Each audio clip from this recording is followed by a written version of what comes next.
Richard.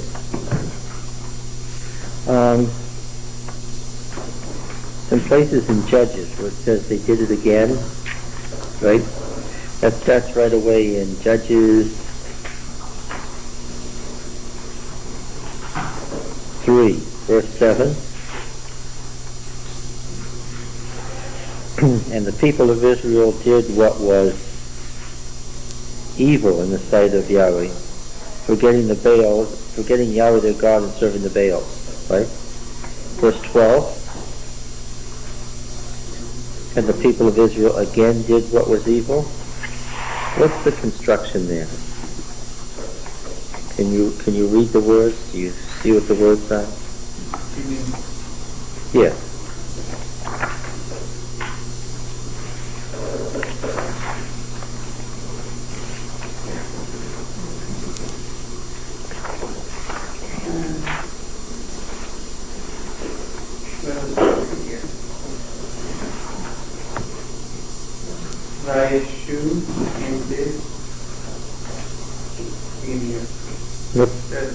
They did what? There's two verbs there. It's a verbal construct. Okay, let's see. Well, then, Bnei Israel, the sons of Israel. No, you've missed the verb. You've missed the verb. You see the verb ot?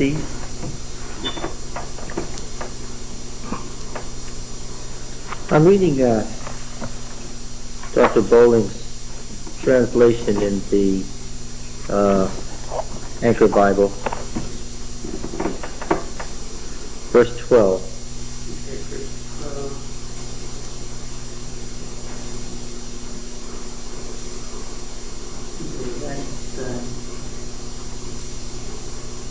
The verb to do. What's the verb in front of it? Before them? Mm-hmm. Well, there's, and again is right the food. Yes, it's a verb. It's the verb asat. Yes. When the Israelites continued doing what was evil. Well, that's the same verb that Joseph to add, right? No, there's a good man.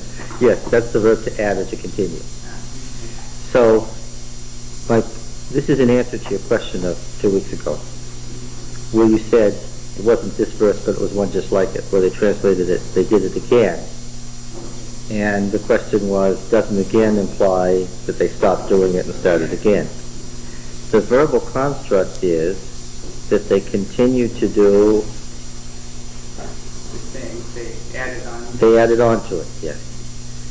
So, what I'm telling you is that when it says they did it again, that really is an unfortunate translation that implies the wrong thing. Why would such a translation exist in our Bible? Why would it be there? The translators would have preconceptions? Great and learned men, committees of them? Yeah. Yeah. Yes, the preconception was that there was a repentance in there somewhere that isn't there. Yeah. When the Israelites continued doing what was evil in Yahweh's sight, Yahweh strengthened Eglon, king of Moab, against Israel because they were doing what was evil in Yahweh's sight. He enlisted his allies, the Ammonites and Amalekites, and they went out and defeated Israel and gained control of, and so forth. Okay, now, we're looking at that hero of faith, Gideon, are we not? Okay. Now,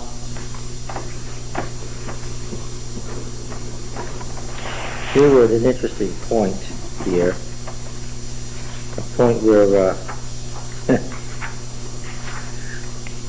we were. Gideon had done something, and now he had to deal with it. The Spirit of God in chapter 6, verse 34, clothed Gideon.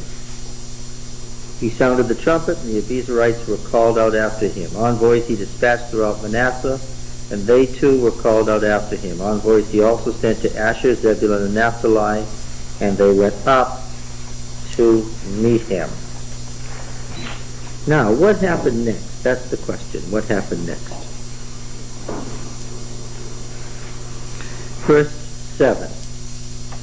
Chapter 7, verse 7.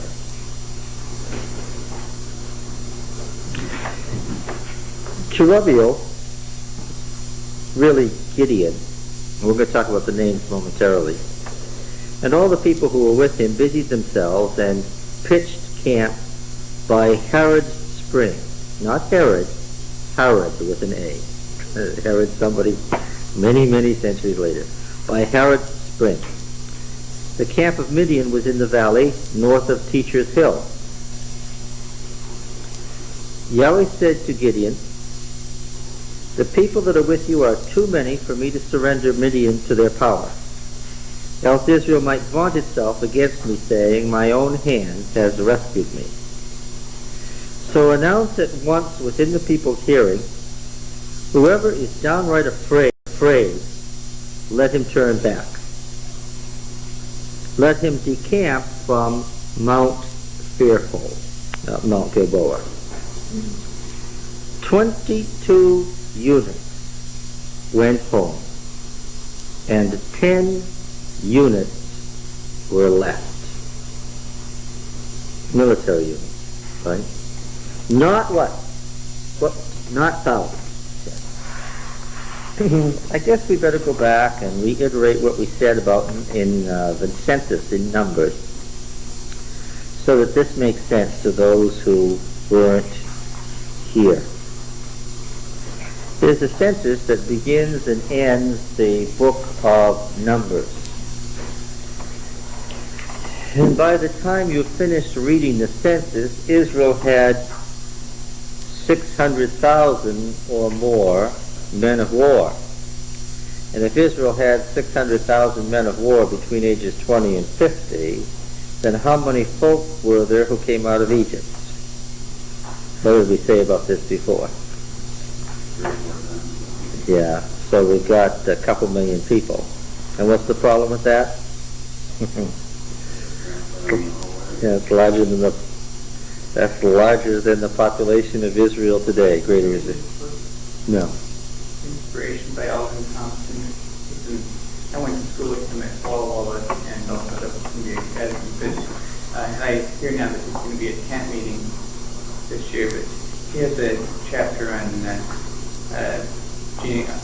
numbers and genealogies and stuff. And apparently there's another place where it talks about there were 22,273 firstborns, which if you represent that as the number of families, then that meant there's an average of 80 people per family. 80 children. 80 Hope they had a good daycare system.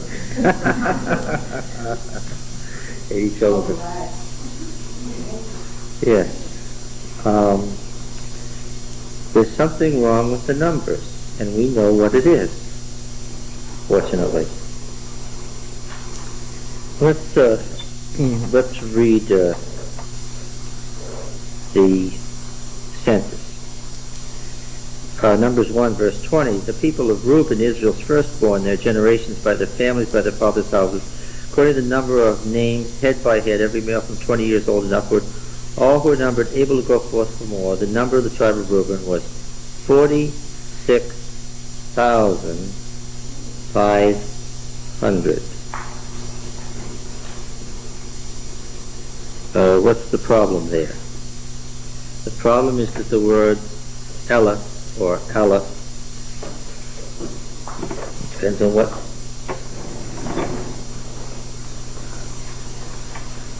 vowels we put into the consonant, right? We did this with the word apple, or appeal, P and L. Remember that? I was explaining the problem of Hebrew and trying to decide what word P and L would be in English. We just had a P and an L. Let me hand that camera over to this board, and let's play this game again. It'll be easier the second time around.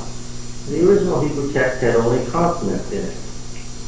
And many, many centuries later. In fact, after the time of Christ, in fact, 500 years after the time of Christ, folks from the 5th to the 9th century AD, folks were trying to decide what vowels should we put and where around these consonants. Now, if we had these consonants, just leave it there. If we had these consonants in English and we tried to decide what word that is, we'd probably go by the context, wouldn't we? But then the context is all consonants too. And if you tried to read a page of English with no vowels in it, you might find that it was a thrilling experience.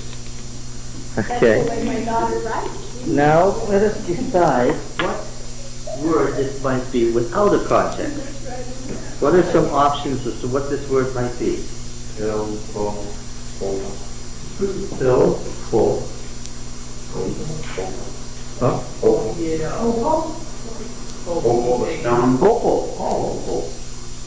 Okay, that's a good one. You said apple already. P-L-E, plea? Yeah, might be plea. Play. Play. Tail? Okay, might be tail. Yeah. And the other fail too. Oh, the other one, yeah. The kind with the water in it. Yeah. What else? Huh? No, Yeah, I already said apple, somebody said, I did say apple. Oh. They did double it. When they wanted to tell you it was double in Hebrew, the master of the 5th and 9th century said, this little dot here means what? It means it's a word where that's double. It was a long time before they figured out that if you need the twice, you do what? You write it twice. That's a different thing. What else? Uphill. Yeah. Okay.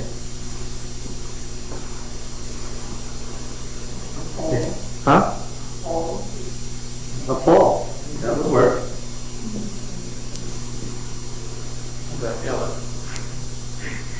No. How about ply? Ploy. I see play. How about ploy?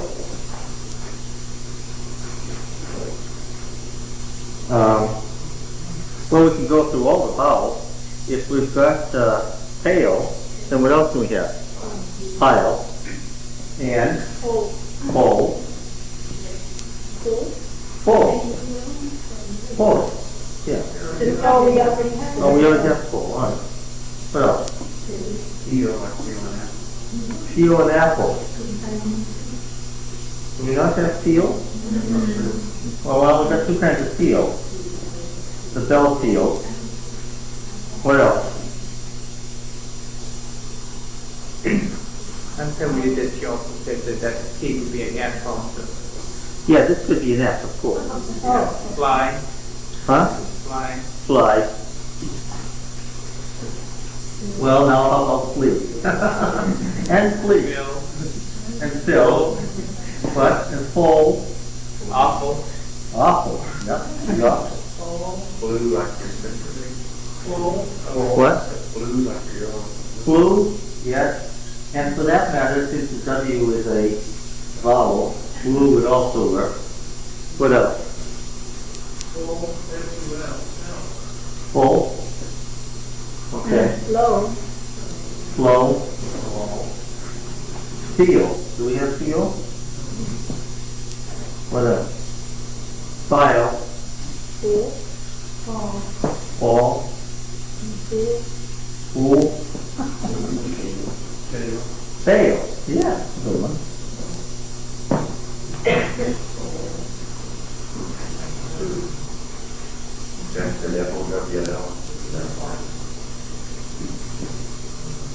Oh, foul, yeah. Or foul. Foul ball. What else? How about flay?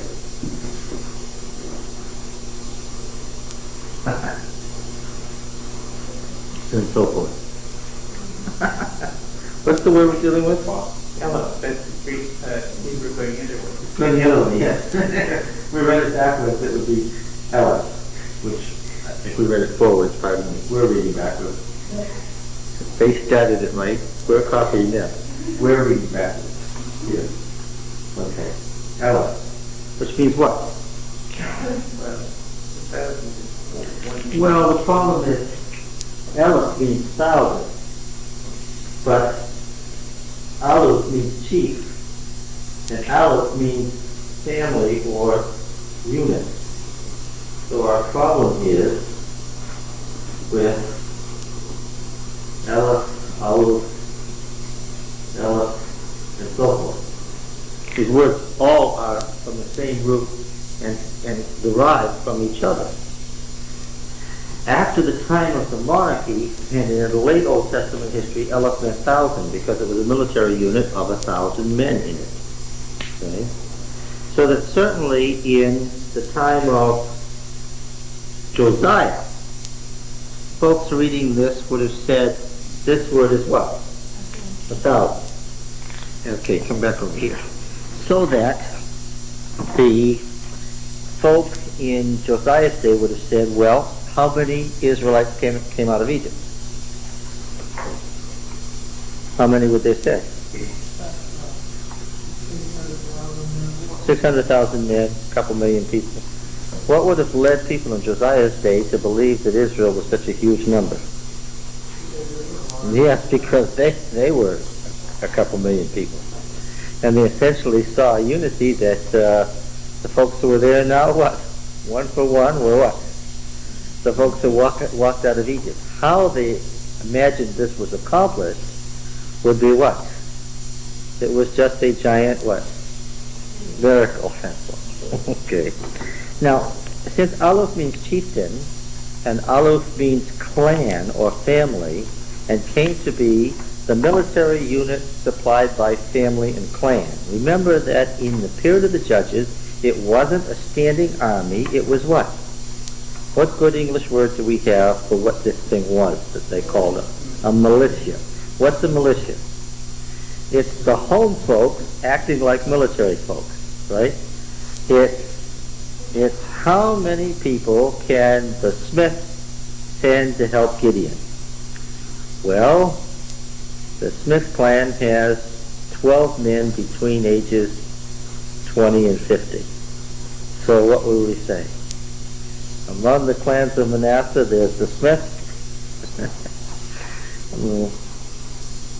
And they are one Aleph. Now, how many folks would that have been read later? 1,000. That's a big family, yes.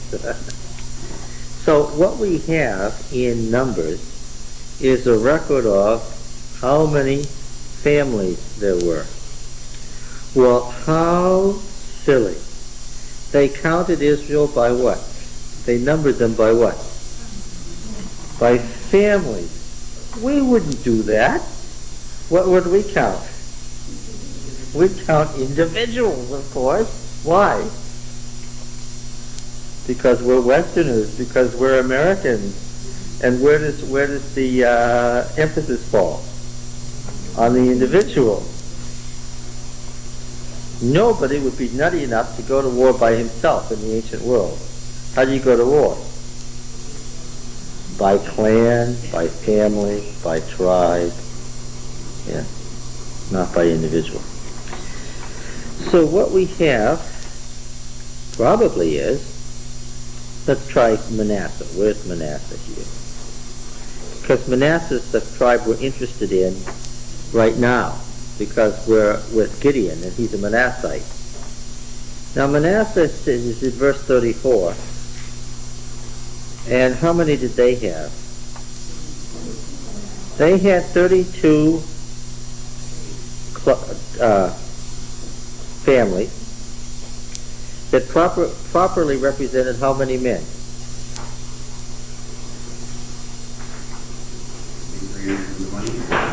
Well, it gives it here. 200.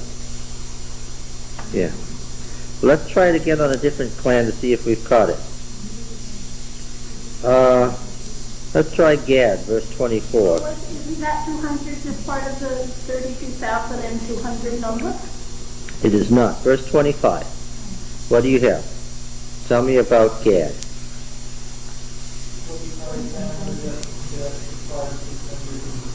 The 45 families supplied 650 men. Yes. So that our clan, our family unit, our sub-clan unit seems to be between 10 and 15 men. Now let's go back to Manasseh here again, because we're interested in Manasseh at the time of the Exodus. Manasseh had 32 families that supplied 200 men. Okay. All right. So let's go over here now then to, Manasseh wasn't a very big tribe then. Let's go over here now then to, modern liberal scholarship says no, these two censuses, hard to say censi, these two censuses in Numbers 1 and 26 represent the census that David took when he was numbering Israel. That's because why would liberal scholarship say that? I reject that as an alternative. It's the common one. I reject it. Why? Because remember that liberal scholarship does not believe that there was an exodus of 12 tribes all at once, right? We've been around and around it. It's because of the low date of the exodus, there was this gradual infiltration of clans, right? Asher was up there forever, and then some others escaped, and this one escaped, and that one escaped, and then there was an uprising of the general Hebrews, who were the dispossessed population of Palestine. See, that's partly right. I think that's partly right. But by doing that, saying that the story as it's outlined in Numbers never happened, the story of the Exodus as we have it never happened, and I say, no, that's not true. Why don't they want the story of the Exodus as we see it happening? There's a presupposition behind there. And that is what? That this all happened by natural cause. There was no God, no personal God, and no supernatural events, right? Your presupposition, have I said this before? Your presupposition determines your conclusion. Yeah. Now, because I'm saying that there was an all Israel exodus with the 12 tribe system, and that David revived that 12 tribe system, that he tried to recreate it in his day to unify the two parts of his people that were at war, because he had these two leagues and they were at war, and he had to unify them, so he tried to recreate this system. He didn't make it out of whole cloth. He was appealing to the ancient tradition of the 12 tribes from Jacob who came out in the Exodus. Okay? Now, what do we have here in the Gideon story? Well, first of all, you who weren't here before, what does that mean about Israel? It means that the Israel that left Egypt was just a few thousand folk. Which is why, when they got to the end of the valley and they saw an Egyptian fort there, that was 40 feet long, the fort. They said, we can't get by. Right? If there was an Egyptian fort there, manned by a couple hundred Egyptian soldiers, and there were 2 million people, what would they have said? Gangway coming through, good luck. Yes. 600,000 fighting men, yeah. Well, they could have just stayed and ruled Egypt. Right? Since the Egypt of the Nile Valley never seems to have gotten bigger than 1 million people, they just could have moved in and enslaved the Pharaoh and said, here we are. All right, yeah, there's no doubt that the word thousand grew up from clan, gradually from the old word for family militia unit, then much later took on the meaning used in David's army and thereafter in the time of the monarchy to mean a military unit of 1,000 people. Gradually the word took on the meaning 1,000. Then when they read the text, the consonantal text, they saw a word that meant 1,000. We know how it happened, and it makes perfect sense, and in fact the numbers as we have them make good sense. Okay? Anybody want to ask a question about that?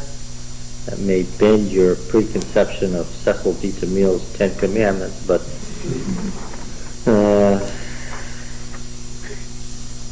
we have to tell you that before we tell you what we're going to say about Gideon. All right? Anybody have any questions at this point? Now, the whole clan of Manasseh in the Exodus had 200 fighting men. Okay. There's a famous King Mesha of Moab in the 9th century is mentioned in the book of Kings, and we're going to come to him in due time. And he left us not one but two victory stelae in which he describes his casting off the yoke of Israel and becoming an independent state again. And he boasted his exploits, Roy, and he tells us that when he met Israel and fought to the death and conquered, that he had an army of 200 picked troops to mass against Israel. Okay? And he was impressed with that. What does that tell you? What does it tell you about the size of armies? They're pretty small, When our big turning point under Hezekiah came, the Assyrians, at their height, under this great invasion in 701 under Sennacherib, devastated all of Judah. The 46 fortified cities of Judah were razed to the ground and the population massacred. And so only Hezekiah was left shut up in Jerusalem. How many men did this enormous empire that covered the whole civilized world mass around Jerusalem for its destruction? One of the most enormous armies of ancient history, and it's given a number. And it was Siegfried Horn who pointed out what the number is correctly.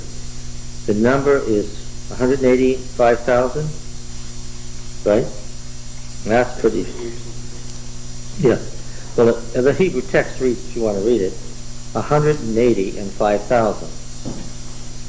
And Horn pointed out that the usual sequence of numbers in the ancient world means that this number is to be read how? 5,180 men. It's a huge army. Like the sand of the sea. Right? Of course, if you were inside Jerusalem and you saw 5,180 men outside, you'd be pretty despondent, wouldn't you? Why? What's about to happen? They're about to get killed. Yeah.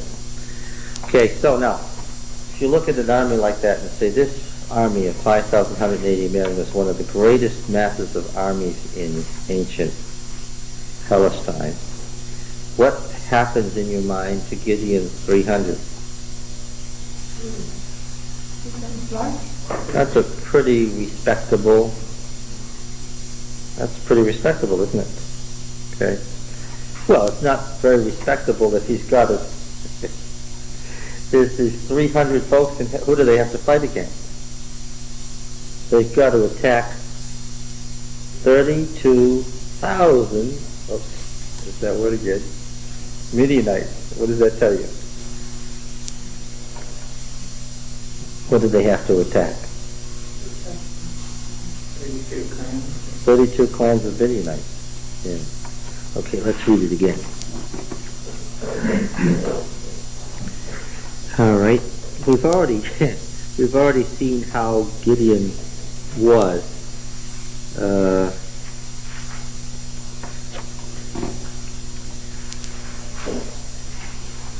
Was Gideon's father a Yahwist or a Baalite?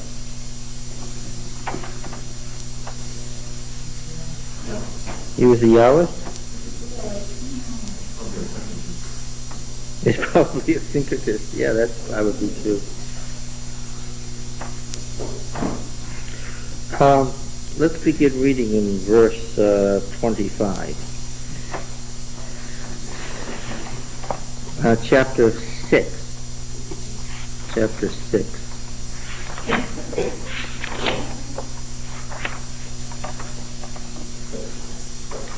That night something happened. Yahweh said to him, "Take the bull that belongs to your father, that the second one that is 7 years old, and dismantle your father's altar to Baal." Do you all see that in your version? Okay. Now we have noticed that Gideon is exceedingly obsequious, and he was so afraid to do this that he did it by night.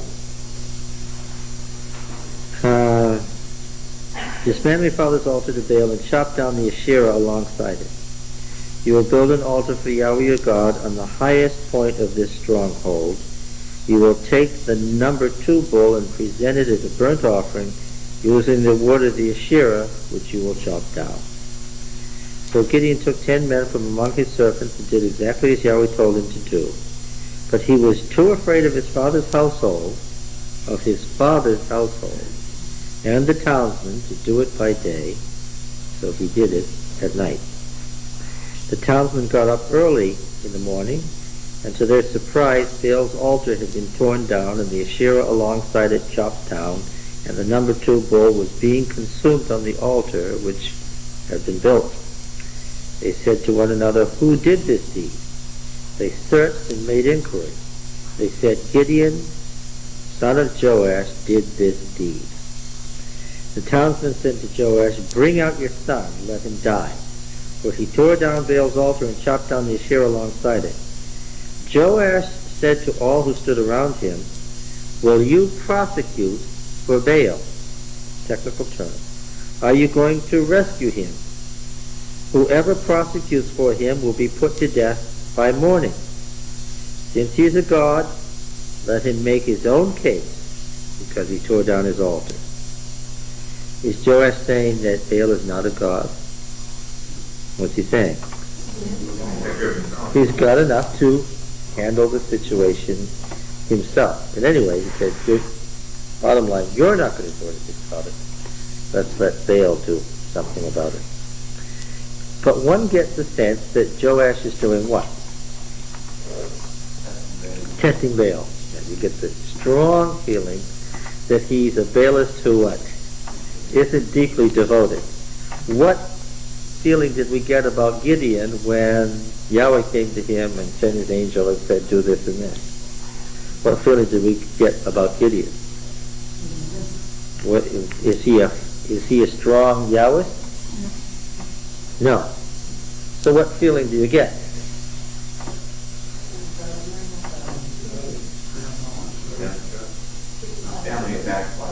The family of backsliders, yes.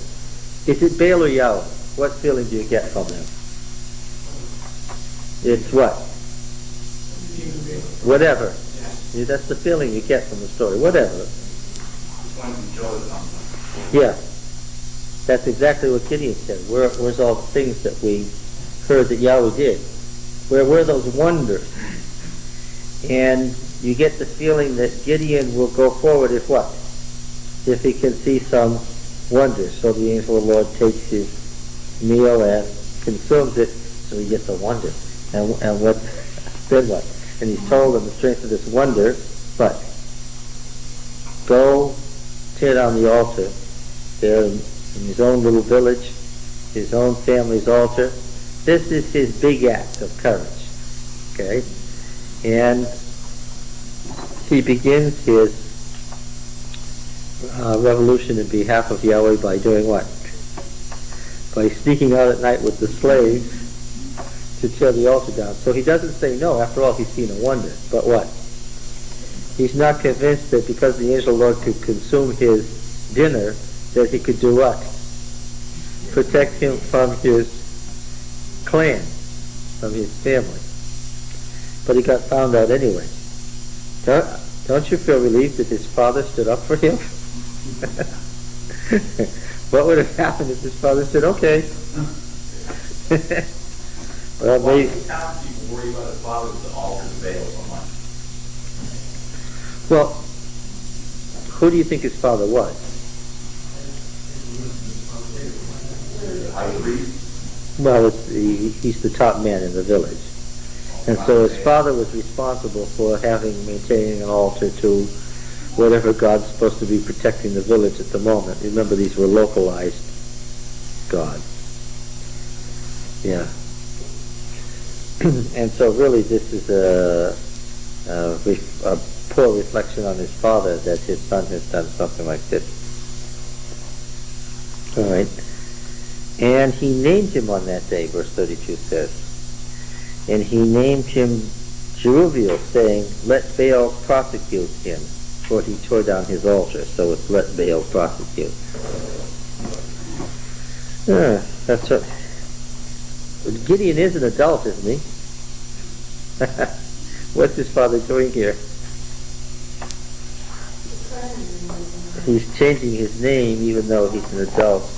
Well, it was a patriarchal society, but you get the impression that even in a patriarchal society, Gideon was what? An excessively frightened son. All right. All right. Now then, let's go on to chapter 7 where we were. Let's see if we can deal with this now.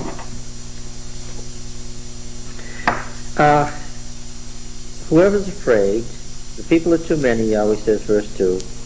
Whoever's afraid, verse 3, let him turn back. Decamp from Mount Fearful. 22 units went home and 10 units were left. Verse 4. Yahweh said to Gideon,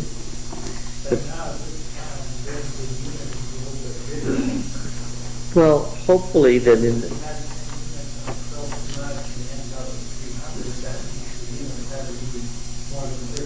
I hope so. Why? They've been living for 300 years in Palestine as opposed to being slaves in Egypt. I hope they've grown. Yes, that's right. Yeah, that's right. Considerably. That's why ultimately they conquered all of the land. So he said to Gideon, the people are still too many. Verse 4, make them go down to the water, and I will purify them for you there. Seraph means to refine as you refine gold or silver in the fire. So purify. He of whom I say to you, this one shall go with you, shall go with you. But any of whom I say to you, this one shall not go with you, shall not go. So he made the people go down to the water. And Yahweh said to Gideon, everyone who laps with his tongue the way a dog laps, set apart by himself, and everyone who goes down on his knees to drink water with hand to mouth, set apart by himself. The total of those who lapped with their tongues was 300 men. All the rest of the people went down on their knees to drink water. Yahweh said to Gideon, with the 300 men that lapped I will rescue you. I will subject Midian to your power. All the rest may go home. How did they get chosen? Yeah. Backwards is really talking with kids. It is? Sure. Ones that were laughing were the ones that we know. Ones that were on guard, and this is what they told us, and they're, ready to... Yeah. Yeah. The one, yeah, well, everyone who laps with his tongue the way a dog laps, set apart by himself. Everyone who goes down on his knees to drink water, hand to mouth, set apart by himself, like this. So, who's the ones that get chosen? Yeah. I had fun with this. What characterizes an animal drinking? Picture a wolf or a dog. Dogs were domesticated wolves at this time. They were the first animal domesticated, but they were still wolves. What can you tell me about a dog or a wolf drinking? They're on guard. My dog was very annoyed with me last week. I tried this several times to see if I could sneak up on him while he was drinking. I couldn't. He was getting very annoyed. He started growling at me the way he does when he doesn't like something that's happening. What characterized the people who laughed like a dog was their see a dog drink, then it's head up and it's sniffing, it's watching. You can't sneak up on it, right? Yeah. And these are the people who are tense, alert, they're looking around. Normally battles don't begin till dawn, but they weren't thinking of, well, we don't need to worry about this till tomorrow. What are they thinking of? Yeah, might get ambushed. So this is a particular kind of person, right? On the one hand, we might characterize it as alert. On the other hand, we might characterize it as nervous. Yes, nerve-wrack. And so we get all the alert or nervous people together.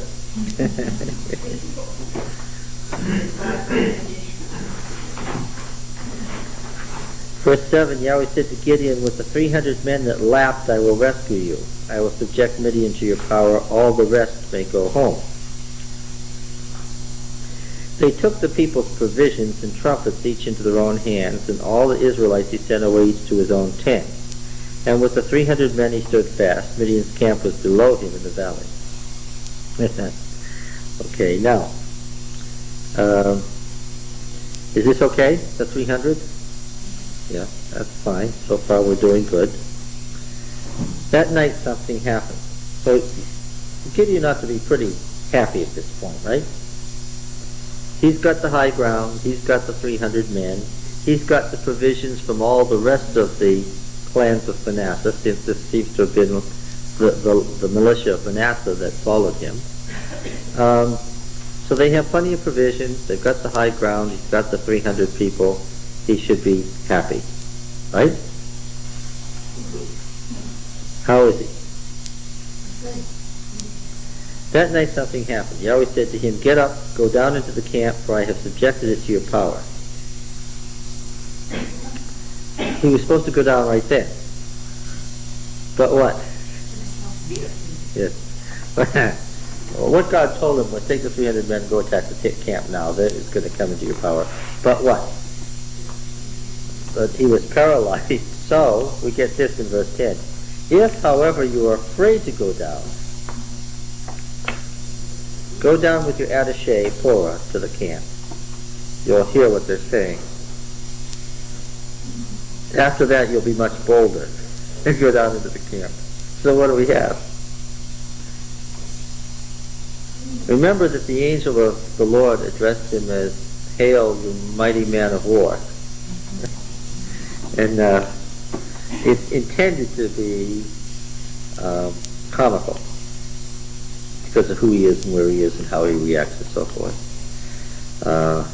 So this mighty man of war, he's got everything on his side, including especially the element of surprise, and what?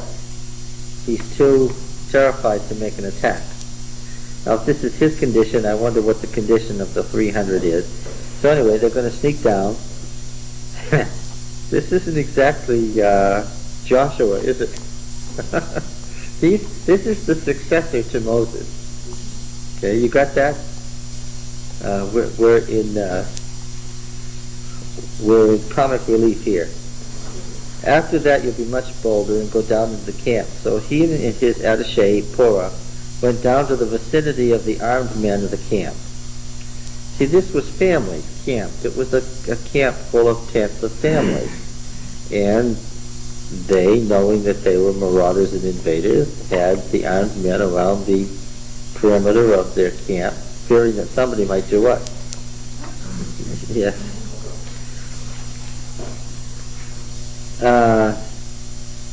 Midian and Amalek, all the easterners, lay along the valley as numerous as locusts. Their camels were too many to count, as numerous as grains of sand on the seashore.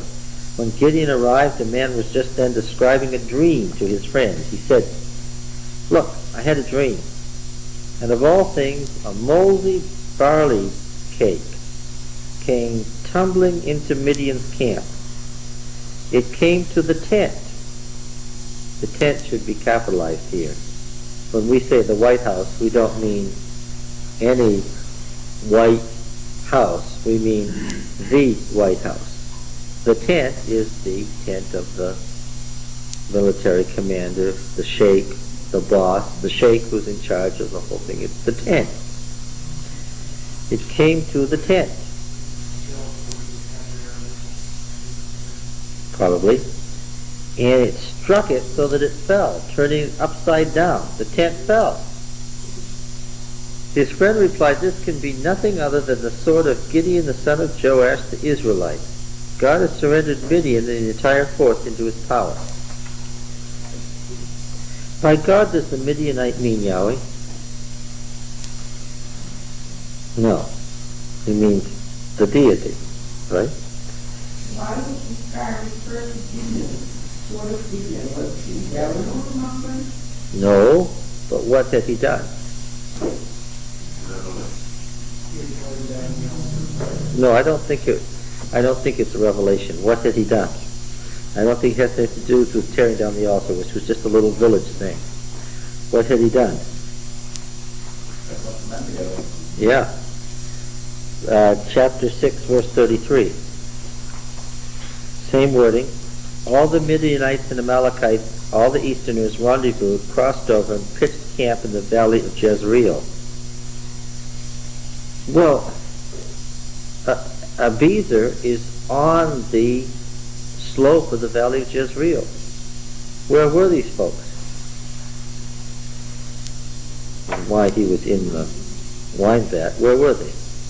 They were right there where he lived. Now what did he do? Yahweh's Spirit clothed Gideon. He sounded the trumpet, and the Bezerites were called out after him. Envoys he dispatched throughout Manasseh.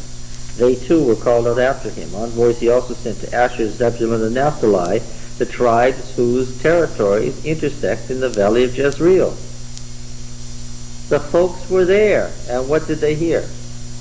That one of the Israelites was doing what? Was calling out Israelite militia against them, which is why they were having sentries and walking around, watching, because they expected what? That at some point along the way, this Gideon might show up with. Now it's interesting. What was it that came and fell on the tent?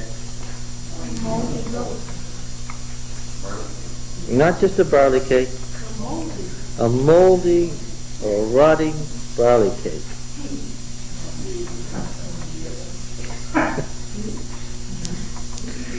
Now, you need be no exegetical genius to figure out what does the moldy barley cake represent. What's the moldy barley cake? Well, the interpretation is right there.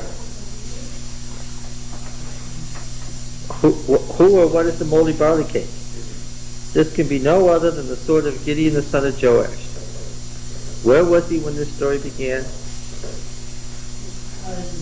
He was threshing out barley in the winepress. And now I know what he was doing. This was not from the current crop. This was what? This was the old stuff. And you know when you get grain and you leave it somewhere, what does it do? So, our hero is this moldy barley. Okay.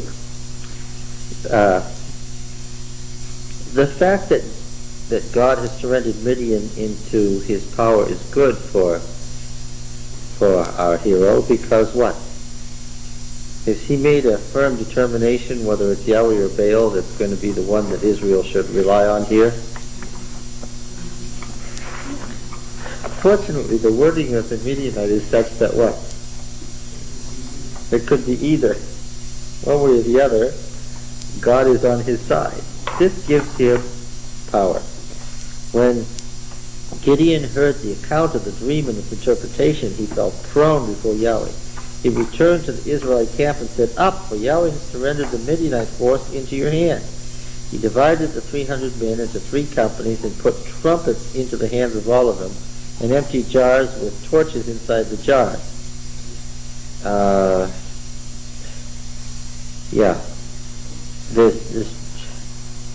They need about 4 hands here. We're going to have to assume that the trumpets are ram's horns that they have on a thing around their neck. He said to them, "Keep your eye on me and do as I do, and especially when I come to the outskirts of the camp, do exactly as I do. When I blow the trumpet, I and all who are with me, then you blow the trumpets too, all around the entire camp, and say for Yahweh and for Gideon." Gideon and the 100 men who were with him arrived at the camp's outskirts at the beginning of the middle watch. That was about 1 o'clock in the morning, just as they had posted the sentries. They blew the trumpets while smashing the jars that were in their hands. Well, the point is, it's 1 o'clock in the morning. What are most people doing? Fast asleep, and so they blew the trumpets, smashing the jars that were in their hands. The 3 companies blew the trumpets and shouted the jars. They held in the left hands the torches, in the right hand the trumpets so as to blow, and shouted a sword for Yahweh and for Gideon. They stood each man at his post around the camp, and the entire force awoke with a start. They yelled and they fled. When the 300 blew the trumpets, Yahweh set each man's sword against his own allies throughout the whole camp. The whole force fled toward Beth Shittah, toward Zererah, to the border of Abel Maholah near Tabith. So they went down the Jezreel Valley, into the Jordan Valley, across the Jordan Valley, and they're trying probably to either go south down the Jordan Valley or else up one of the wadis to the plateau of Transjordan so they can get to the King's Highway. Go south towards Arabia, whence they came. All right. So, the element of surprise worked. What did Gideon and his men not have to do? Well, they didn't have to fight. That's the point. Okay. Now then, what happened next? Can I with some translations leave the moldy part out? Mine doesn't say mold. I have no idea. What's your translation? Is it ancient mold? New revised stuff is I don't know. Yeah. doesn't say mold. All right, chapter 7. Oh, pardon me. Chapter 7, verse 23. Israelites rallied from Naphtali, from Asher, and from all Manasseh, and chased after Midian. And envoys Gideon sent throughout the Ephraimite hill country come down against the Midianites and capture the watering places from them as far as Beth-barah, and also of the Jordan. So the Ephraimites rallied. They captured the watering places as far as Beth-barah and the Jordan. They captured 2 Midianite commanders, Oreb and Zeev.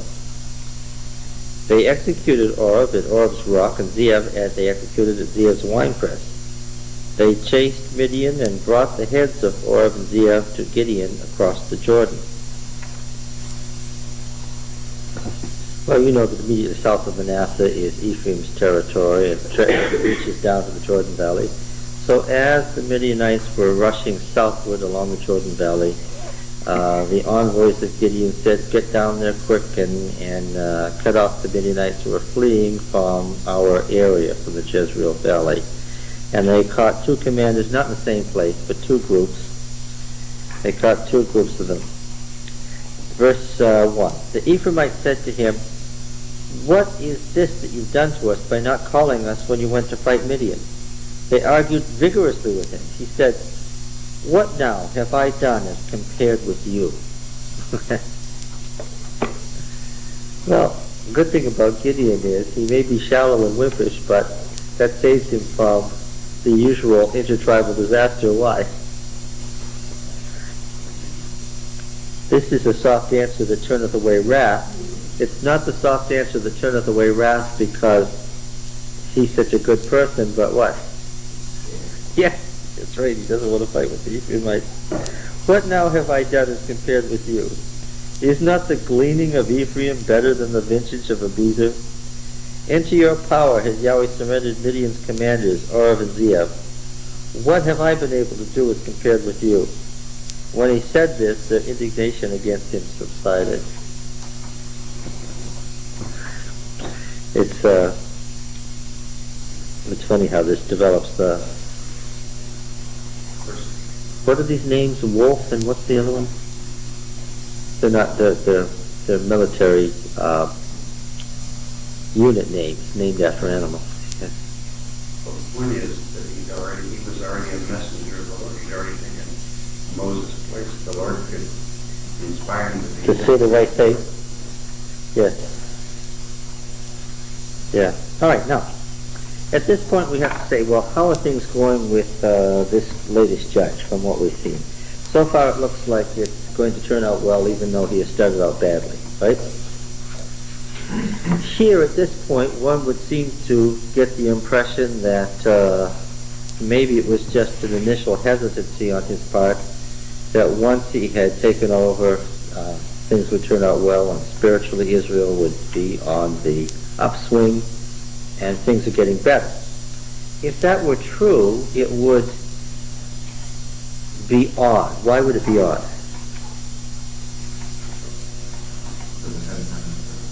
Yes, because enough pattern in the book of Judges. What happened? Things get worse and worse, not better. Let's see what happened here. Verse 4. And Gideon came to the Jordan and passed over, he and the 300 men who were with him, faint yet pursuing. So he said to the elders of Sukkoth, that's Booth, that's that city right in the flat middle of the Jordan Valley. Right in the very flat middle. On the other side of the Jordan. Before you reach the foothills that go up into the Transjordanian mountains. And let us remember that Sukkoth was still a Canaanite city in the territory of Ephraim. So this is a Canaanite town. And this is where the Tel Diarala, where the texts about Balaam were found on the plastered wall. A whole nother series of texts of the so-called Balaam texts were discovered when the thing was excavated in the 60s. And he says, pray give loaves of bread to the people who follow me, for they are faint, and I am pursuing after Zebah and Zalmunna, the kings of Midian. The officials of Sukkoth said, are Zebah and Zalmunna already in your hand, that we should give bread to your army? Okay. Something about the Gideon story that's quite striking. Gideon didn't want to do anything for Yahweh until he had seen wonders. Right? And he saw a wonder, and so he tore down the altar, and then he was supposed to go out and deliver them from Midian, but he didn't want to take that next step until he'd seen some other wonders. So what did he ask for? Yeah. Now, the fleece did what he asked it to do, which is an ancient form of divination. Would be better suited to Baal worship than to Yahweh worship, but after it did what he wanted it to do, was he satisfied? No. He wanted what? He wanted it to do the reverse. Another form of divination. What did he want? He wanted a sure thing. What quality is lacking? Yeah, no faith to that. He was ready to attack Midian when he had all the militia of Manasseh. And God wouldn't allow it. Why? What did he and they want? Yeah, they wanted a sure thing. And God said, if you want a sure thing, then you're going to say you did it. When it wasn't a sure thing anymore, although 300 was certainly, and what followed thereafter shows it, was certainly plenty to handle the 32 clans of Midianites. The 32 families of Midianites certainly wasn't any bigger. And one should assume, well, there's probably not more than 300 fighting men in Midian down there, and they're all asleep. These folks should have said what? We'll kill their sentries and they'll be gone in a moment. But what? But Gideon was no longer satisfied because what? He didn't have a sure thing. And he was afraid now to attack. Okay? Until he went down and heard the dream and decided what? That he did have a sure thing. Yes. The elders of Sukkoth are oddly appropriate reflections of Gideon. They want a sure thing. We're not helping you. You don't have Zebah and Zalmunna. The implication is clear. We don't have proof that you'll catch him and kill him. And if we side with you and you don't catch him and kill him, then what? Then they're going to come back and get us. What do the elders of Sukkoth want? They want a sure thing. All right. Gideon said, well then, when Yahweh has given Zebah and Zalmunna into my hand, I will flail your flesh with the thorns of the wilderness and with briars. Now why is that odd? What strikes you as odd about that? It's so out of character, yes. This is the person who never says anything, who said to the angel of the Lord, be, which means, oh, please. Yes. He's going to flail their flesh with the thorns of the wilderness. What impression do I get about what he's feeling right now? He's feeling what? No, I wouldn't say brave. Feeling what? Well, angry, but what does he have? What does he think he has? He's got what? He thinks, despite what they may think, he's got a sure thing. Okay, so I'll flood you with the thorns of the wilderness and with briars. And from there he went up to Penuel. And what does that mean? Face of God, remember that? What was that story about? Jacob and the angel, remember? The angel struggling at night to see your face is like seeing the face of God, he said to Esau. Remember that? Yeah. So this is up the wadi of the Jabbok River, and he came there, and they answered him as the men of Succoth had answered, and he said to the men of Penuel, when I come again in peace, I will break down this tower. Penuel was still a Canaanite town also, with its tower. Now Zebah and Zalmunna were in Karkor with their army, about 15 units. What does that tell me?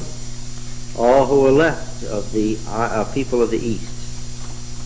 There had fallen 120 who drew the sword, 120 men who drew the sword. Well, they had how many units in the first place? 32. How many do they have now? 15. About half of them had gotten killed, 120 men. So how many fighting men, I'm going to ask again, how many fighting men about did the Midianites have? Yeah. Question. Did they have more than Gideon? No. Oh my, I thought I had 300 men who attacked 32,000, right? Instead, I have 300 men who attacked 250 who were asleep.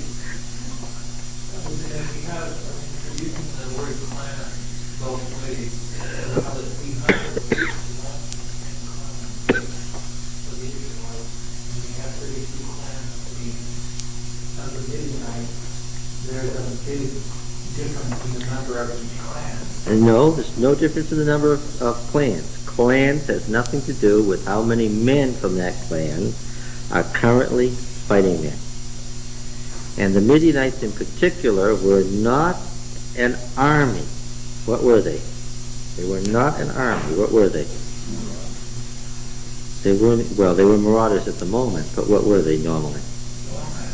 They were camel traders, yes, who had crossed the Jordan into the West Bank, Palestine. We're talking family and whatever, sheep and goats and camels and grandma and grandpa, yes, was camped in the valley of Jezreel, the rich valley of Jezreel, doing what?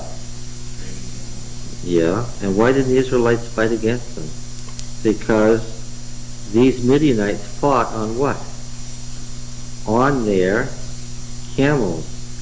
And this was the time of the domestication of the camel, at the beginning of the Iron Age. And the Israelites had never before been exposed to camels. It's obvious that they had no idea what to do. Yes, exactly. Exactly. And so the folks were all down there encamped in their tents, their houses. Oh yeah, as soon as the being Midianites, the very definition of which is being traders, that after the harvest was gone, what would they have done? But unfortunately, by then, if the local tribes, Zebulun and Asher and northern Manasseh, and Issachar had waited till then, what would have been the problem? All of their sustenance, it says at the beginning of the story, would have been gone. So they couldn't afford to wait. Especially if they were stealing your grain. Yes, their sustenance, all of it. Well, they just went down to restock. They weren't trading, they were just going down to rob. Yes, because these little Hebrew villages were easy prey for them. Yes, easy pickings, and then they could just go on. They were sort of acting like the gypsies of the ancient East here. Yeah. So then, going back, does this then date Job as the period? No, don't get the classical story of Job related to this at all. Okay, my question is because it specifies that Job had camels besides sheep and donkey. Yes, it does. But now remember that the whole setting, how many did he have? Tell me about Job. Tell me the details of Job. No, but you should remember because it should tell you something about what you're reading.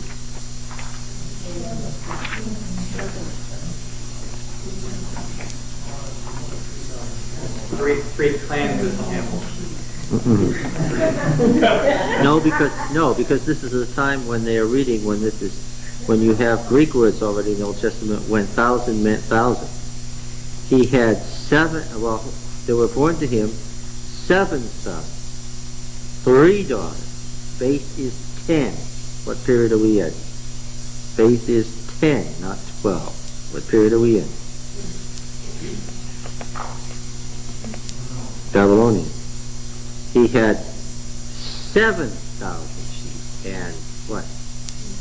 3,000 camels, as he had 7 sons and 3 daughters, and 500 yoke of oxen, which is how many? 1,000. 500 she-asses, which of course has to mean 1,000 asses. In short, this man was the greatest of all the people of the East. And what are those details? Those are the ideal details of what kind of a person? No, not a prince. The ideal man. The ideal, made up. An example of what the perfect ideal man would be what? Someone who had what? How many sons? 7 sons. And how many children in all? Not 12, but in this period, 10. In short, this man was what? The greatest of the people of the East. Don't press those details historically at all. Getting back to the history here, once upon a time, George Washington chopped down the cherry tree. And his father came home and was very dismayed to discover that the cherry tree had been chopped down. And he said, "Who chopped down the cherry tree?" And little George, what? He said, "I cannot tell a lie, Father. I chopped down the cherry tree." Was there really a George Washington? Yeah. Yes, there was. Did he chop down the cherry tree? No, he didn't. How can you say that? Because Parson Weems, when he wrote a book of illustrative stories to train little characters, wrote stories about George Washington. And he said what? "I made up these stories to illustrate to the children what their characters should be like." Because we think history. Yes. Right. Look, I'm taking away Gideon's man and George's cherry tree all in the same afternoon. That's pretty Maybe rough. hanging by,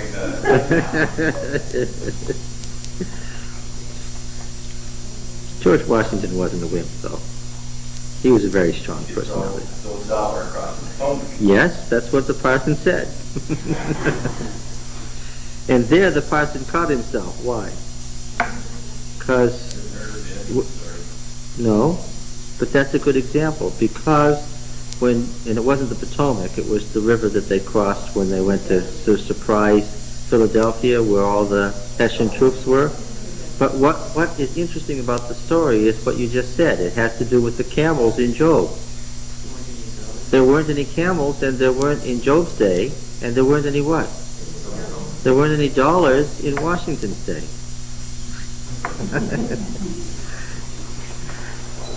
But it made for an interesting story. Yes. That little children should be strong and brave and truthful. Have a good arm. Yes. Yes. If somebody wrote it today, they'd probably say it was a baseball that he threw across the river, right? And again, we'd have to say what? Yes. Yes. Now then. All right. So, the bottom line answer to your question is, it has nothing to do with dating Job. Now then, getting back,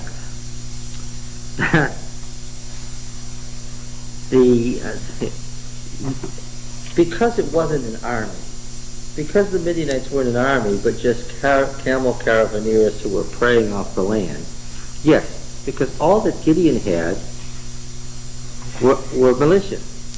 What they had was clans full of folks. Well, I'm sure they did. There were some armed men, weren't there?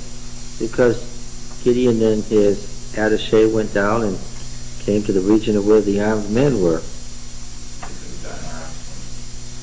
Well, of course, being caravaneers, they could have gotten arms from lots of places. The iron was introduced to Palestine probably by the Philistines, the people of the sea. They brought iron from other parts of the Mediterranean, and then iron spread through Palestine. When you're winning battles, you pick up what you can. If you don't want, if you don't have a sword, it's even laying there on a dead body, you pick it up. Yes, or a stone or anything. The other thing is that they use that for their own protection. Yes.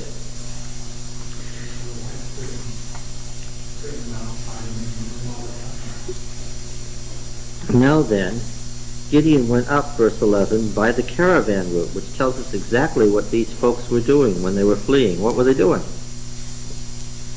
They were going back on the caravan route that they were used to.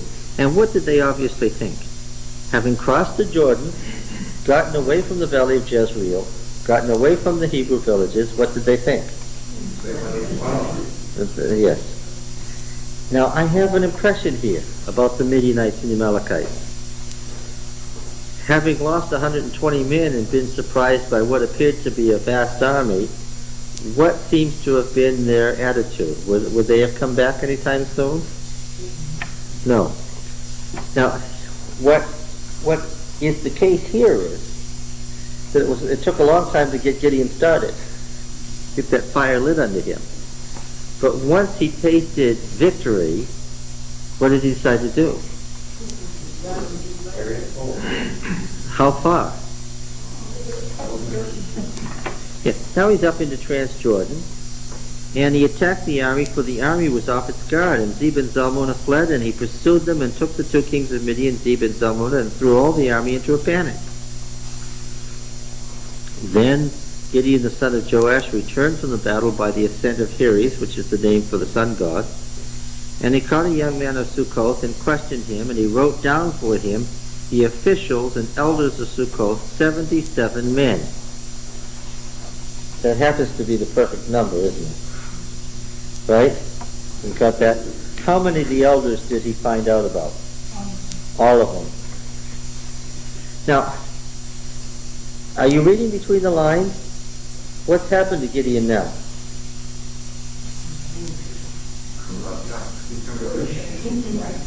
Yeah, what he needed to do and what the Lord told him to do was what? To get the Midianites and the Amalekites out of there. And that happened just like that.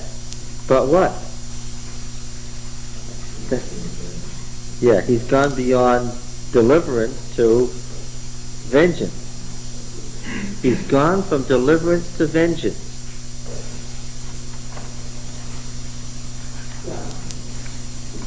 his problem is thinking that he must do that because their crops, they still need to plant.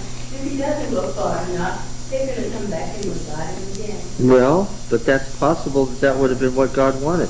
You went crazy, just luck under it. Let's get up. Yeah. He came to the men of Succoth, verse 15, and said, Behold, Zeb and Zalmunna, about whom you taunted me, saying, Are Zeb and Zalmunna already in your hand, that we should give bread to your men who are faint? And he took the elders of the city, and he took thorns from the wilderness and briars with them, and taught the men of Succoth. Yeah, how? And he broke down the tower of Penuel and slew the men of the city. Now, is there anything in the law or in his directions from the Lord that told him to do any of this? What's he doing here? Yeah, he's become a little tyrant from somebody who was, yes, now that God has given him some power, he's become what? A little despot.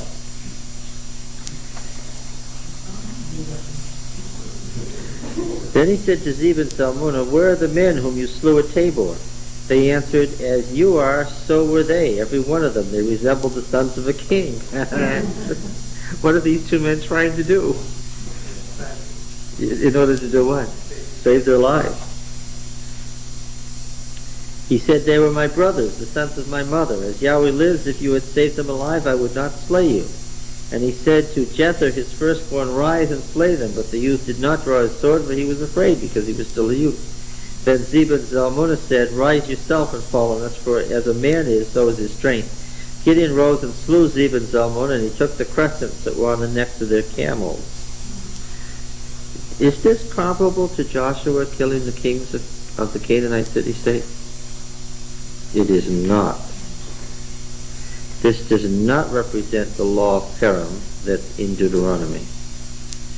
The Deuteronomist is telling this without comment, but we know he's telling us this what? As an example of how bad things were. Of course, we always have this question to ask: why didn't the Lord go get somebody better? You say that tongue in cheek. Why?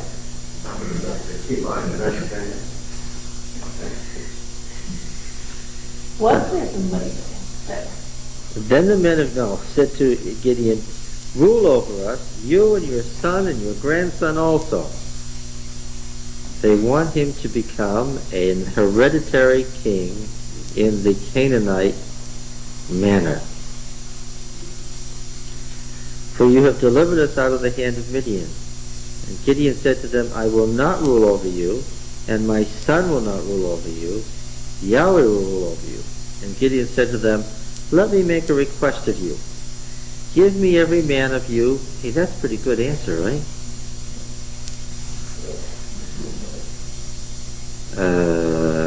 Except that he had a motivation in saying it. He didn't want to be king. He wanted to be something else. What? Yeah. He wanted to be not the king of Israel, but the priest of Israel. He had an idea in his mind to be somebody.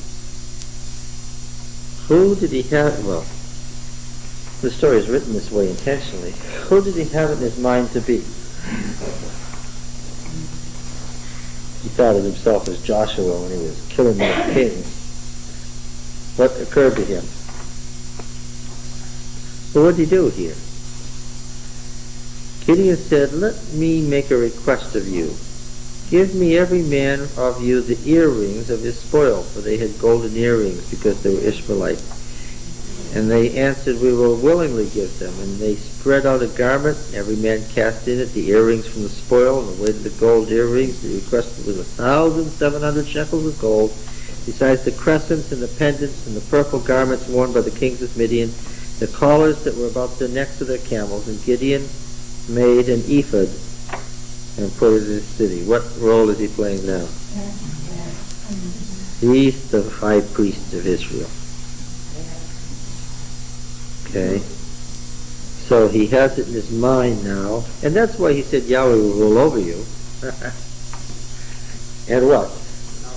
And I am Yahweh's priest. Yeah. So now, he had an idea. His idea was that kings can be fought against by other kings, and folks could rise in Israel and try to dispossess my family of kingship. But what? Yeah, priests. That's a better, more secure position. Let my family become the priesthood. I wonder how the Mushite and Aaronite families felt about this. You think that anything good is going to come of this? No? Isn't his son was Yezer? Yes. I wonder if that was the son's original name or if he changed the name to that. Why would that be significant? The son's name being Yezer. Yeah, because that's a Mushite name. That's the name of the priestly family of Moses. Yeah. All right. Now then, he put it in his city in Ophrah, and all the Israelites played the harlot after it there, and it became a trap for Gideon and his family. Do you remember the opening comments of Judges where the Deuteronomist sets his tone statement for the book, where he sets his theme statement? What did he say? Back to Judges 2 and 3.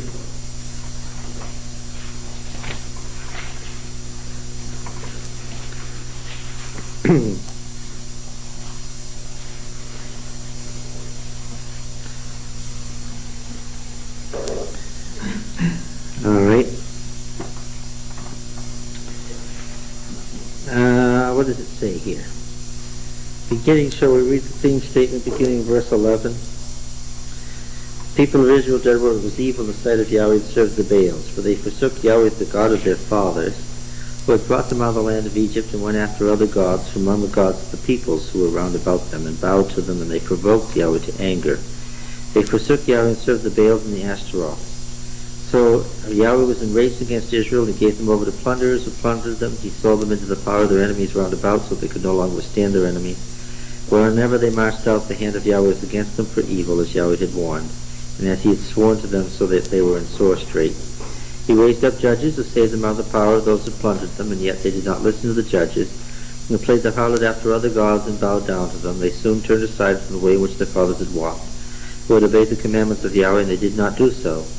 Whenever Yahweh raised up judges for them, Yahweh was with the judge, and he saved them from the hand of their enemies all the days of the judge. For Yahweh was moved to pity by the groaning because of those who afflicted and oppressed them. Whenever the judge died, they turned back and behaved worse than the fathers, going after other gods, serving them and bowing down to them. They did not drop any of their practices or stubborn ways. So Yahweh was enraged against Israel and said, because this people have transgressed my covenant which I have commanded their fathers, they have not obeyed my voice, I will not henceforth drive out before them any of the nations that Joshua left when he died, that by them I may test Israel, whether they will take care to walk in the ways of Yahweh as their fathers did or not. So Yahweh left those nations, not driving them out at once, and he did not give them into the hand of Joshua. Now these are the nations which Yahweh left to test Israel by them, that is, all in Israel had no experience of war in Canaan. It was only that the generations of the people of Israel might know war, that he might teach war to such as had not known it before. These are the nations, the 5 lords of the Philistines, all the Canaanites, the Sidonians, the Hivites, from Lebanon to Baal Hermon, as far as the entrance of Hamath. They were for the testing of Israel, to know whether Israel would obey the commandments of Yahweh, which he commanded their fathers by Moses. So the people of Israel dwelt among the Canaanites, Hittites, Amorites, Perizzites, Hivites, and Jebusites. They took their daughters to themselves for wives and their sons, that they might serve their gods, and they did so. And they did what was evil, and so forth. Now, what strikes me about that is its length. Why am I struck by its length? In this book, he does something that's somewhat different from what he did in Joshua. In Joshua, he rewrote the stories and inserted a lot of Deuteronomic stuff into the individual stories. Here the stories stand almost devoid of Deuteronomic terminology. Have you noticed that? And instead, where does the Deuteronomist speak? At the beginning and interspersed at the ends of the various stories. He chooses to let the stories stand as he has received them. Where do you suppose the Deuteronomist got these stories? Where did they come from? Well, how many judges are there? 12. How many tribes are represented by the judges that we have in the book? All 12 in his scheme of the greater Israel and Judah. There's a judge for each tribe, and so he has constructed a schema of judges from each tribe to represent the judgeship that was carried out in all Israel. These are traditional stories. Such changes as he made would be noted right away. Why? When somebody told the story of the Shamgar, how many would know that story? Everybody would, yes. Such changes in notes as he makes in the story of Gideon are there for what purpose? To say, this was good or not good? Not good. Can you pick up the thread of where the Aaronite priesthood is and the Moshite priesthood is? Well, the Moshite priesthood, I know where they are. Where are they? Except for Heber. Where are they? What town are they in? No, that's not a good answer. Where are they? Shiloh. Saved yourself, huh? Now can you really, really impress me and tell me where the Aaronites were? What town above all others? Yes. Did you all get that? Hebron, the Covenant League city of the Southern League. In the main, in general, in this early period, it is safe to say that the Northern League was administered by the family of Moses, and the Southern League was administered by the family of Aaron. But then there must have been some falling away or getting when thought he could do. What was the condition of Shiloh at this time? Now, Abiezer in the Jezreel Valley is quite a bit north, quite a good long walk north of Shiloh, and it's a local village, and apparently he meant it to be a cult center for the northern tribes, northern Manasseh, Asher, Issachar, Zebulun, Naphtali, apparently. Yes. How would the Mushites have put up with this? I'm not sure, but it happened. Yeah.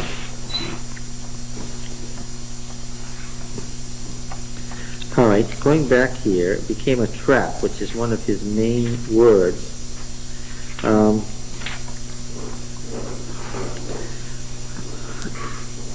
Now, this is the setting for the next story, isn't it?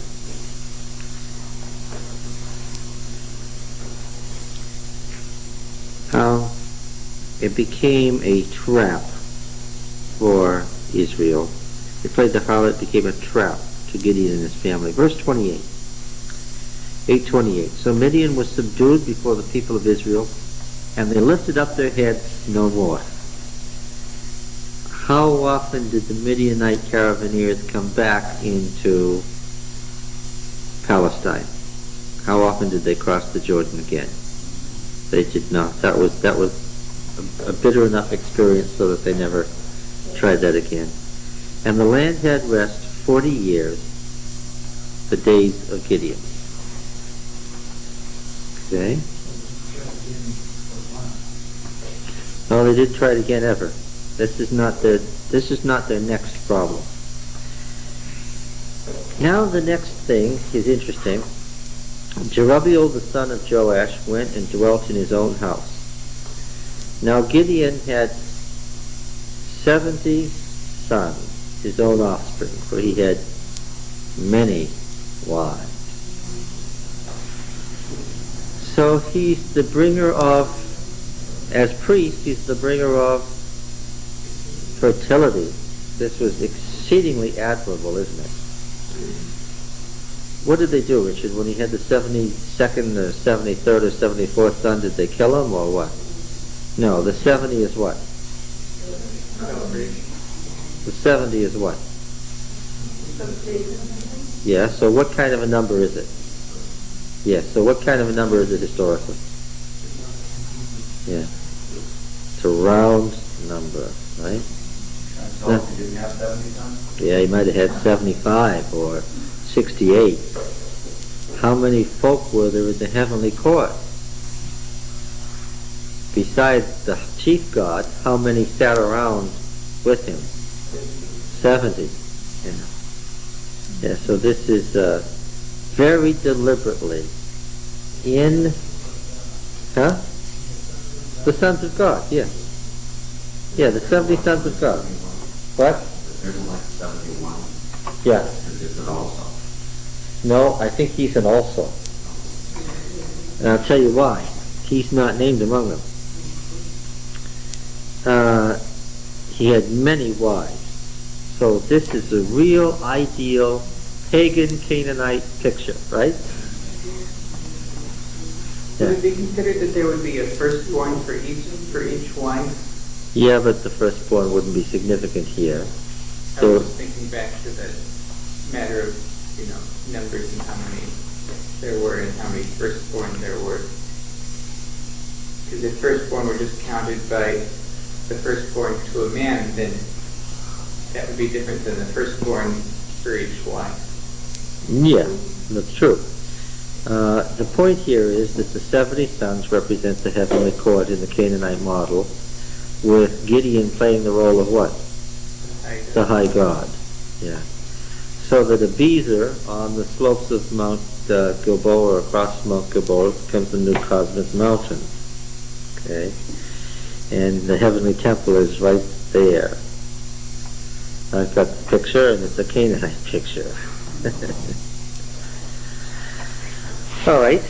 As soon as Gideon died, the people of Israel again turned again. Whoops. 31. What should we say? I'm reading the RSV. I'm reading verse 33. What should we say? Yes. The people of Israel continued to play the harlot after the Baals and made Baal Berith their god. Now, Baal just means Lord, right? It's not the proper name of the god. There wasn't a god whose name was Baal. Baal, rather, is the title. What does it mean? Master, Lord. Yeah, it just means Lord. What was this god's proper name, by the way? We speak about this fellow Baal, and we've talked about the Baal epic and all that stuff. What was this god's name, anyway? It wasn't Baal. Baal means Lord. Dagon. Dagon was his father. Came very close. I'm impressed. Well, in fact, that's another title that is used for him. You would have done well in Canaanite cities. They just would have thought you were dumb, but that you were religious but dumb. And you can even think about why it works. Dagon was what kind of a god initially? A fish. He was a sea god. And Baal was the god of storms. And where did the storms come from? From off the, right? And so it makes sense that Baal was the son of, yes, I'll tell you. His name was Hadad, or Hadad. You recognize this name in the names of various kings of Syria later in Israel's history who fought with Israel. Ben-Hadad. So what does that mean? He was the son of Hadad. And who was Hadad? Baal. Son of Baal, sure. Son of God. Yes. Aren't we having fun? Back to the priesthood. We're assuming that they've all apostatized during this period. Yeah. It does seem to be that there's no strong priesthood keeping them in line here. Now, berith means covenant, doesn't it? That's the Hebrew word for covenant. You remember that at Shechem, Israel made a what? A covenant. Who was the father of Shechem?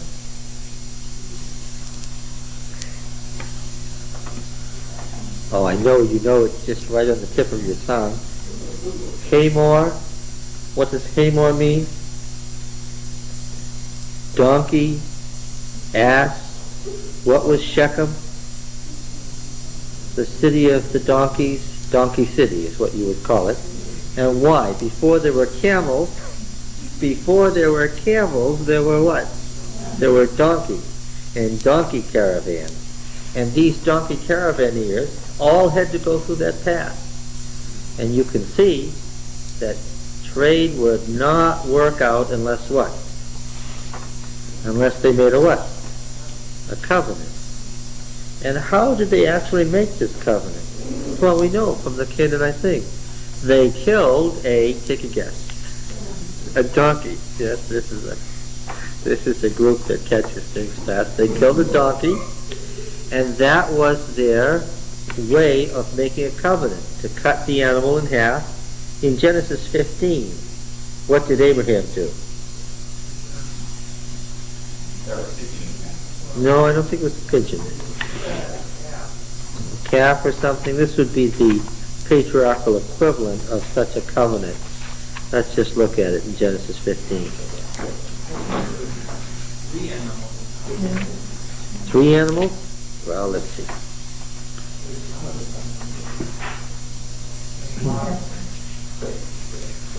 Yes, verse 9, 15:9. He said, bring me a heifer 3 years old, a she-goat 3 years old, a ram 3 years old, a turtle dove, and a young pigeon. He brought all of these, cut them in 2, laid each half over against the other, and a bird on the side which he didn't cut. So this is very much like the Canaanite covenant of cutting the 2 parts of the donkey and laying them side by side. Now this was at Shechem. So Shechem, the father of Shechem was Hamor, the ass. Well, because it's the city where these donkey caravans apparently had their... That relates to another story in Genesis. Where is that? The humbling of Dinah.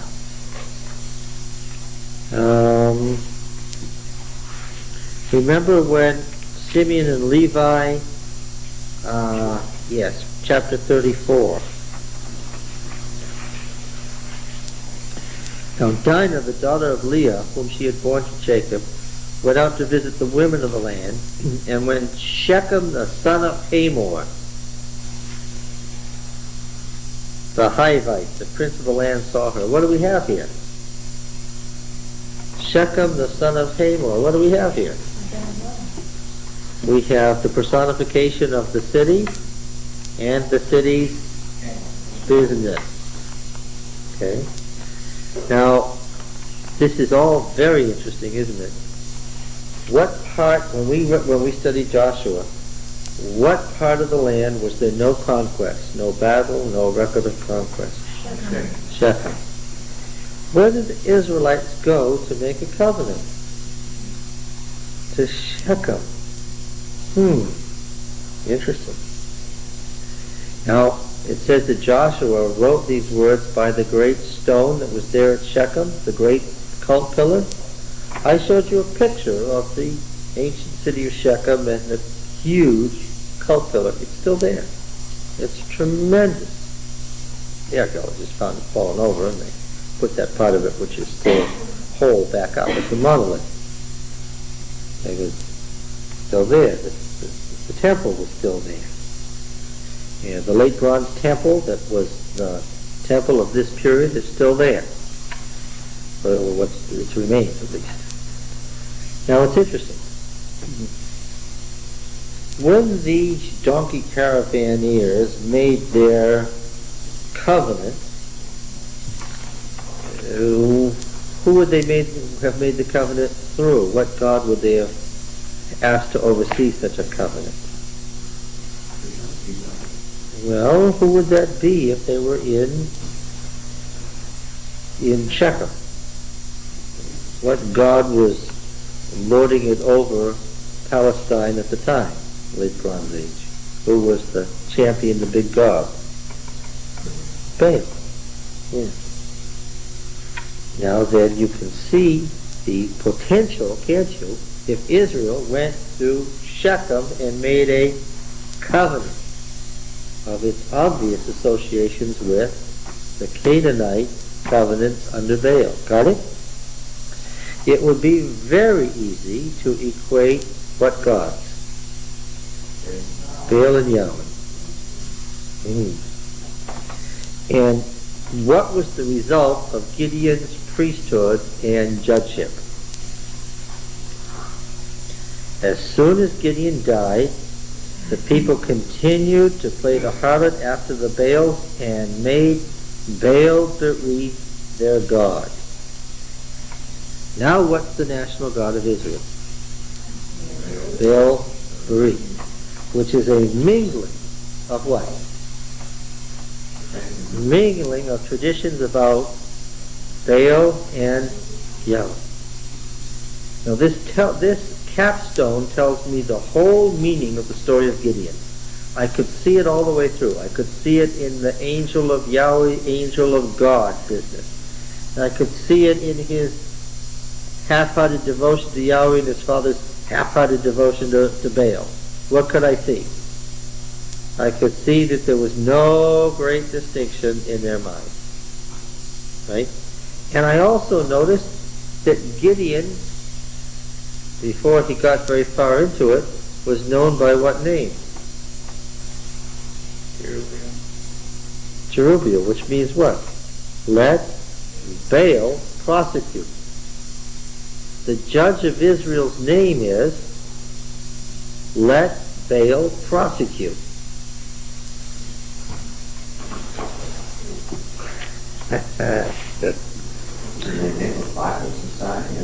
Yeah, no, I wouldn't want to do that. No. We don't want to be part of Gideon's band. And the friends of Gideon. Yeah. Gideon's band are the Laodiceans of the period of the Judges. Those who halted between two opinions. They got to Shechem and went no further. Okay. They made Baal-Berith their god. And the people of Israel did not remember Yahweh their God, who had rescued them from the hand of all their enemies on every side. And they did not show kindness to the family of Jerubbaal, really Gideon, in return for all the good that he had done for Israel.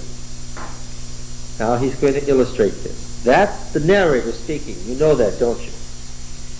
When we hear this, they continued to do what was evil, and it became a snare and a trap. Who's speaking?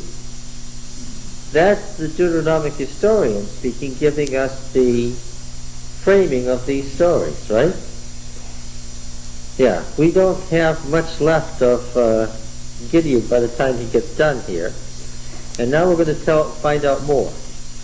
Now Abimelech, the son of Jerubbaal, went to Shechem to his mother's kinsmen, and said to them and to the whole clan of his mother's family, say in the ears of all the citizens of Shechem, which is better for you, that all 70 of the sons of Jerubbaal rule over you, or that one rule over you?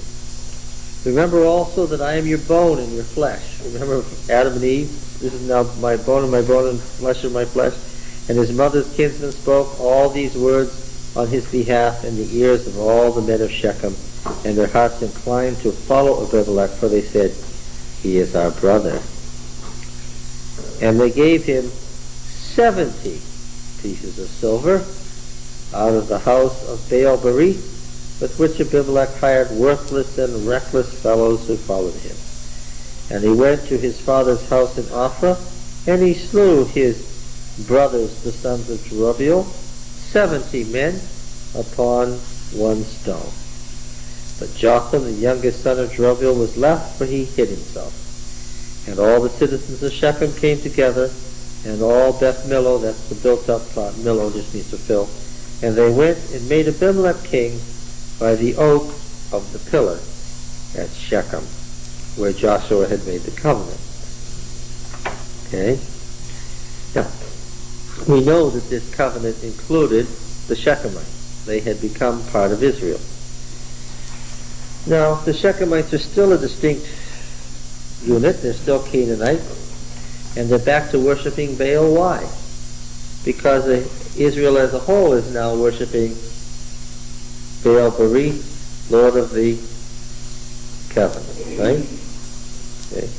And his initial argument is, don't let these 70 sons of Jerubbeel, this priesthood, rule over you as 70 men. After all, I'm your brother. In other words, you're Canaanites, what? I'm a Canaanite. Don't let the implication is, don't let these Israelite, non-Canaanite types rule over you. Now we're going to see that he's deceitful in this momentarily. He says this to get the Canaanite part of the Israelite population on his side for one purpose only, so that they will finance his murder of his brothers and his becoming king. However, his attitude, he's a half-breed. You understand? He is a half-breed. He is half Canaanite, half Israelite, and he's grown up in Shechem. So his attitude is on which side of the coin? Toward the Canaanite side. But he intends to do something else. This is deceit on his part, because he soon shows us that his policy as king will be to get all Israel behind him by doing what? By massacring the Canaanite population. So he appeals first to the Canaanites, saying, I'm one of you, support me. He gets their support so he can murder his brothers. He becomes king, and then what does he do? Now comes one of the most famous passages in Judges and in the whole Bible. Jotham's Carver. Famous passage in the Bible. When it was told Jotham, he went and stood, this is the young son who has escaped, he stood on the top of Mount Gerizim, and from up there they can't catch you right away because they have to run up the mountain to get you. They can't get you that fast, but you can run away, but they can hear as you're shouting down what he said from the top of the mountain. And he said, listen to me, you men of Shechem, that God may listen to you. Notice the use of the term God. None of us are talking about what? Yahweh. The trees once went forth to anoint a king over them, and they said to the olive tree, reign over us. But the olive tree said to them, shall I leave my fatness, by which gods and men are honored, to go and sway over the trees? And the trees said to the fig tree, come you, and reign over us. But the fig tree said to them, shall I leave my sweetness and my good fruit, and go sway over the trees? And the tree said to the vine, come you, and reign over us. But the vine said to them, shall I leave my wine? By the way, the word wine there is tirosh, pressed out, fresh grape juice. Shall I leave my grape juice, my fresh grape juice, which cheers God and men, to go sway over the trees? Then all the trees said to the bramble, come you, and reign over us. And the bramble said to the trees, if in good faith you're anointing me king over you, then come and take refuge in my shade. But if not, let fire come out of the bramble and devour the cedars of Lebanon. Now, of course, it's meant to be ironic because the bramble has what? Does it have any shade? No. Yeah. Better think of the theme of the brambles of the wilderness. What did Father do with the brambles of the wilderness? He flayed the men of the two Canaanite cities, Penuel and Succoth. That's the forerunner of what's happening here. And devour the cedars of Lebanon. Now therefore, if you acted in good faith and honor when you made Abimelech king, if you've dealt well with Jerubbaal and his house, and have done him as his deeds deserved, for my father fought for you and risked his life and rescued you from the hand of Midian, and you've risen up against my father's house this day, and have slain his son 70 men on one stone, and have made Abimelech the son of his maidservant king over the citizens of Shechem, because he is your kinsman. If you then have acted in good faith and honor with Jerubbaal and his house this day, then rejoice in Abimelech, and let him also rejoice in you. But if not, let fire come out from Abimelech and devour the citizens of Shechem and Beth Millo, Let fire come out of the citizens of Shechem and from Beth Millo and devour Abimelech. And Jotham ran away and fled and went to the well and dwelt there for fear of Abimelech his brother. He hid in the well. Well, I don't know what well. What well? I don't know, it doesn't say. But anyway, while his brother was around, how was his life? So does mine. And what does fear mean? So well, yeah. Abimelech ruled over Israel 3 years. And God, notice the use of the terminology, sent an evil spirit between Abimelech and the men of Shechem. And men of Shechem dealt treacherously with Abimelech, that the violence done to the 70 sons of Jerubbaal might come, and their blood be laid on Abimelech and their brother, who slew them, and upon the men of Shechem, who strengthened his hand to slay his brothers. God did this. It doesn't say he allowed it. It says he sent an evil spirit to bring it about.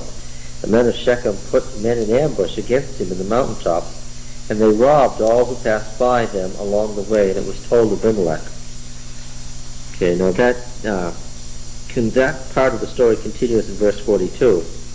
On the following day, the men went out into the fields, and Abimelech was told. Okay, but now we're going to interrupt that story to give a second reason for trouble between Abimelech and the Shechemites. Verse 26 tells us another story about trouble between them. And Jael the son of Ebed moved into Ebed, stone, right? No, slave. He moved into Shechem with his kinsmen, and the men of Shechem put confidence in him. And they went out into the field and gathered the grapes from their vineyards and trod them and held their grape festival. What time of the year is it?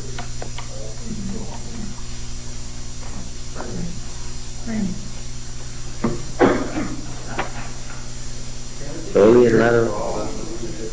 What? Here's the fall. We can't go by here. When's the vintage harvest and when's the barley harvest? The vintage harvest is in the spring. How do you know that? Yeah. Well, what did they use wine for Passover? Passover's in the spring, right? Was it fermented or unfermented wine? What? Fresh. You think they used fermented wine for Passover? Well, what could they not use? They couldn't use anything that they even had to get the leaven out. So what does that tell you? And that's why the rabbis have to tell us how to get fresh wine. That's why we have wineskins. That's why we have to boil it down into jelly and put it under the earth and preserve it so that we'll have fresh wine for Passover. Yeah, as we gather our gleanings in our harvest of grapes and tread them out in the fall, the best grapes. Now, and the figs grow during the summer, and we harvest them in the fall. Vintage harvest. Okay. Now, they held their festival and went into the house of their God and ate and drank and reviled Abimelech. And Jael the son of Ebed said, "Who is this Abimelech, and who are we of Shechem, that we should serve him? Did not this son of Jerubbaal and Zebul, his officer here in the city, serve the men of Hamor, the father of Shechem?" Hamor, the father of Shechem? Is anybody awake here? What does this remind you of? What did we just read? Dinah, Hamor, and Shechem. But that was the time of the patriarchs. Either there's more than one Hamor, the father of Shechem, or it's a what? It's a title. Why then should we serve him? Would that this people were under my hand, then I would remove Abimelech. I would say to Abimelech, increase your army and come out. When Zebul, the ruler of the city, who's obviously ruling in behalf of Abimelech, heard the words of Jael the son of Ebed, his anger was kindled, and he sent messengers to Abimelech at Arumah, saying, which is where, or Ormah rather, or Tormah, saying, "Behold, Jael the son of Ebed and his kinsmen have come to Shechem, they're stirring up the city against you. Now therefore go by night, you and the men who are with you, and lie in wait in the fields. Then in the morning, as soon as the sun is up, rise early and rush on the city. When he and the men that are with him come out against you, you may do to them as occasion offers. Abimelech and all the men that were with him rose up by night, got to the city so that they could be there in the morning, laid in wait against Shechem in 4 companies. What does this make you think of? Does any of this sound familiar? Yes. And Jael the son of Ebed went out and stood at the entrance of the gate of the city, and Abimelech and the men that were with him rose from the ambush. When Jael saw the men, he said to Zebul, look, men are coming down from the mountaintops. And Zebul said to him, you see the shadow of the mountains, as if they were men. Jael spoke again and said, look, men are coming down from the center of the land, and one from the direction of Diviner's Oak. Zebul said, okay, one of the things that characterizes this story is people tell stories and say, this is what's happening, and this is what it appears to be. And one of the things that characterizes this story is that when somebody tells you something, what? Or when somebody does something, what? It's something else other than what you think it is. When Abimelech says to the Shechemites, I'm with you Shechemites, I'm on the side of the Canaanites, what should we know? He's not, that he's going to kill the Canaanites, and his brothers think he's what? On their side, but what? He's not. He may seem to be a great king, but he's really a what? A bramble. Okay? And Jael says, if I were king, I'd deal with this fellow Abimelech. But when Abimelech comes, what? He doesn't. And when he says, I see men, and Zebul says what? You only see the shadows. What? He doesn't see shadows, he sees men. It's one of the things that characterizes this story is watch out what somebody tells you, because what? Yeah. It isn't appearance, but it's reality that counts. It's characteristic of this story. Where is this headed? This is headed toward what happens to the monarchy and the worship of the god El or Baal Berith. Right? I haven't finished up with Israel was in the hands of the god Baal Berith, right?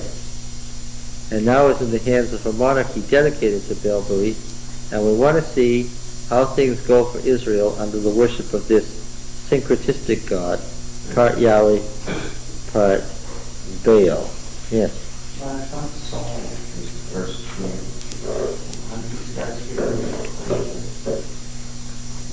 Well, this is an abortive kingship that lasted 3 years.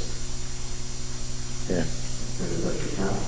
I guess it sort of counts because it's in the history. Over all of Israel, though, or just this look like? Well, what does Israel mean? What does Israel mean at this time? Well, the Northern Kingdom. Well, the Northern League. To say the Northern Kingdom is a little... Yes. What did Saul rule over? Judah and Israel.